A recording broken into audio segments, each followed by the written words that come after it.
What if the alphabet was designed to map weather, not to spell words? In that world, the first scribes carved symbols that resemble wind arrows and sun crescents rather than ordinary letters. They do not merely teach children to read and write, but train them to read skies, as if the forecast were a story written in signs. The idea is that every sign corresponds to a measurable phenomenon. The shape of a glyph mirrors the bend of a breeze. A cluster of dots marks a rain band. A tall vertical stroke points toward a season when rivers swell. Literacy becomes timekeeping, risk assessment, and climate negotiation all at once.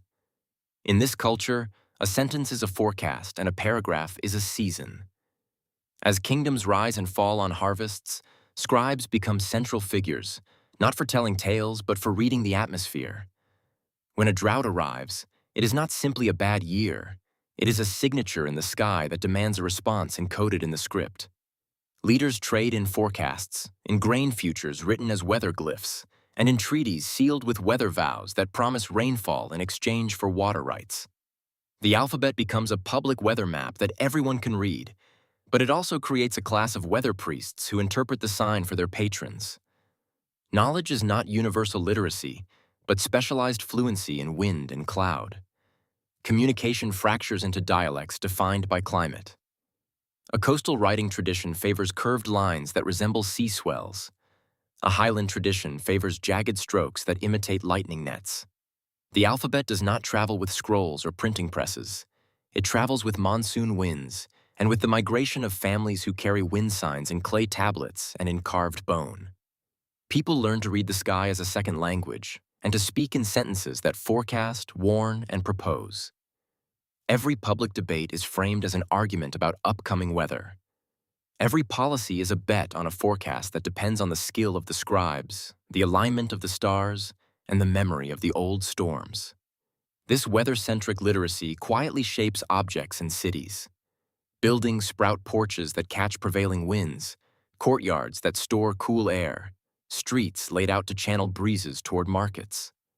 Homes are oriented to the sun's arc and to the shift of monsoon storms, a geometry of climate stitched into brick and timber.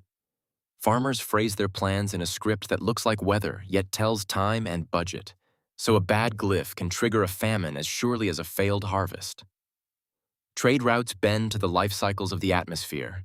Caravans schedule departures not by noon, but by the moment a front begins to pass from sea to land. Even art and poetry drift toward weather music, the cadence of seasons measured in the shapes on the page. Over centuries, the world runs on forecasted trust. Insurance emerges as a shared ritual of weather expectation. Political legitimacy rests on accurate predictions rather than eloquent rhetoric. When explorers map new coastlines, they read the glyphs as potential water routes and storm windows rather than land bridges. The scientific method is born alongside a culture that treats measurement as a moral duty, not a curiosity. A curious child tracing the diagram of a rainbelt grows into the most trusted meteorologist, not merely the best executor of a plan.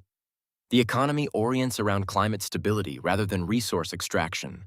Wealth accrues to communities that master the delicate timing of winds and tides. Then comes an irony that nudges history in another direction. A glassmaker in a harbor town learns to replicate a rare vapor marking on the glyphs.